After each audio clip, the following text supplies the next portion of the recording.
Hey there. Last time we talked, I did a test video recently just to, because I was having problems with my iPad, and I did like a little overview of my new shelf.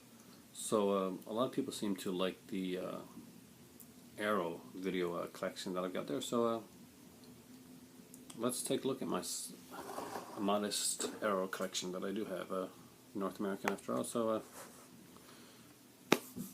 let's give it a look.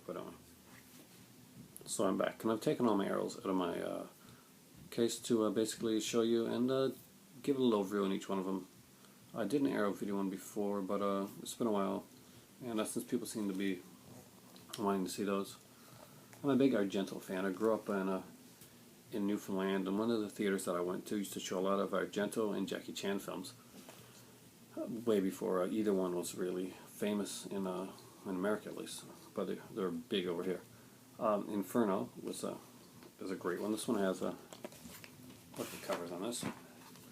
Most people are familiar with this cover if they don't have the Arrow version. This is more of what people see normally.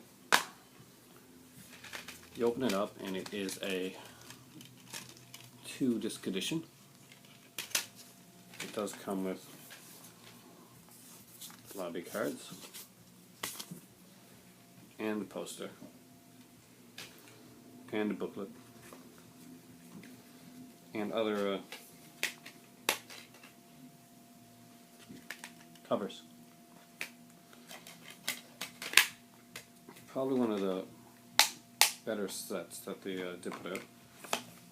Although they did put out a lot. This is under the De Argento logo. There was a Masters of Giallo logo, which they didn't keep doing, unfortunately. But this one does include an introduction by Dario Nicolodi, Dario's Inferno, Acting in Hot Water, an interview with Dario Nicolodi, The Other Mother, Making the Black Cat by Lucio Cuzzi, who basically was an unofficial Three Mothers movie. Inferno Q&A with Irene Miracle, Keith Emerson, and Tim Lucas. X marks the spot. Second disc has an eye for horror. Basically, it's a documentary on Argento's career up to that point in time, and it has a trailer gallery of 18 Argento films, a Spanish trailer for Inferno, and an international trailer as well. Overall, it's a really decent set. Next up is another Argento one, which is Phenomena. This happens to be one of my favorites. This is an early Jennifer Connelly film. And again, it's the slipcovers. They recently got rid of the slipcovers, and that was a big mistake, I think. I actually stopped buying a lot of the Arrow stuff because of that.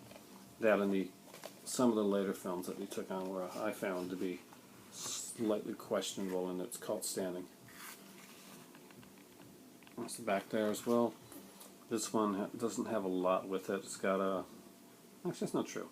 This is one of the ones that has more with it. This has the introduction by Sergio Stavelleti, and Stavelleti is he's the Italian version, I guess you could call him, of a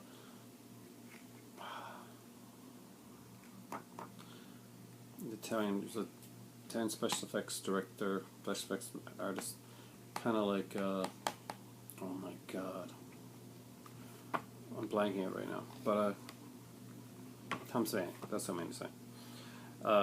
Dario's Monkey Business, a 50-minute making of the film, is on this, as well as Music for Maggots, an interview with composer Claudio Simonetti, Creepers for Creatures, Sergio Stavelleti live Q&A from Dublin and Glasgow.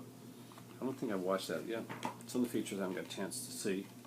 Most people are familiar with this cover for Phenomena, especially since it came out with the Anchor Bay one. Of course, there's this crazy-ass one right here with the monkey. This one does come again with a booklet and sort of a poster. And these aren't like tiny posters. These are like kind of like the bigger posters. I'm gonna put this cover on for now. Next up is Vamp. This is one I didn't think I was going to get, but it's kind of like one of those kind of cult comedy horror films back in the day. It stars Chris Makepeace, who was a famous Canadian actor. He did a movie called My Bodyguard that became big over here. Not sure if it came big over your side of the pond or not, guys. It also had Grace Jones, who she was a musician and kind of a strange character. Robert Russler is in this one, and he does a lot of stuff in a lot of DVDs now. And Dee Dee Pfeiffer.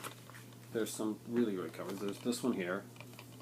This one. I keep changing cover up on this one because they're all so cool on this. Of course, the cover that most people are familiar with is this one right here, because it's the one that you would probably see in your local video shop back in the day.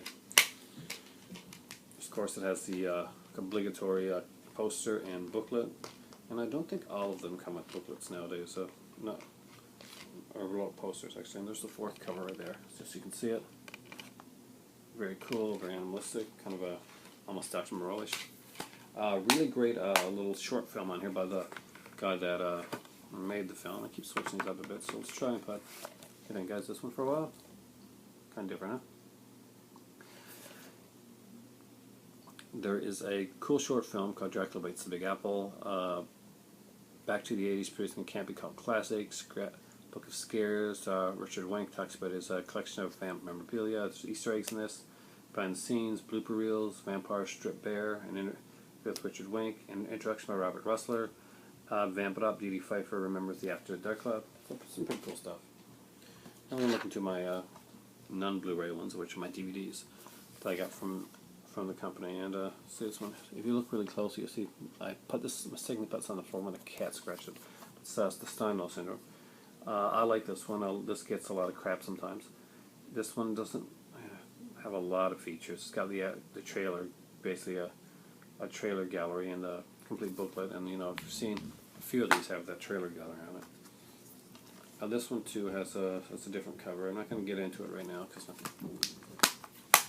but Terror at the Opera. What's really cool about this one is there's two versions of this one. There's like an uncut version and kind of like a more I guess the normal version, and they're both in this edition here. So if you really want to get Terror at the Opera, I want to get I want to be able to see the different versions, and this is the way to get it. First, from my opinion, the first mistake, Slaughter High was a cool film, and the first mistake that was made with this one is that neither cover is actually that great. This is one side, and the other side has the dude with the baseball bat. That's the other side cover, and both of them are very underwhelming. Cover-wise, I love this film. It's really cheesy. I got this from this one. I got this in like one of those 8 collections too. There's some great features on this, by the way, great documentary stuff. But the cover is really lackluster. Here's one I got just because of the cover, actually. I did not know much about On Unto Death. It's a really strange film. I do not recommend it to everybody. This will be offensive to some people, but it is what it is. It's a cult film. Savage Streets, great film. I highly recommend this. If you can't get the 2-disc edition that's out there, this is definitely the way to go. They really put this one together well. Covers are beautiful on this, and it's a gorgeous film all the way around. And it's got the original cover on the other sides, but I kind of like this new cover here. Next up was Beyond Reanimator, which you can see a lot of writing on, because Jeffrey Combs, who I got to meet last year, actually signed this one for me. A really nice guy.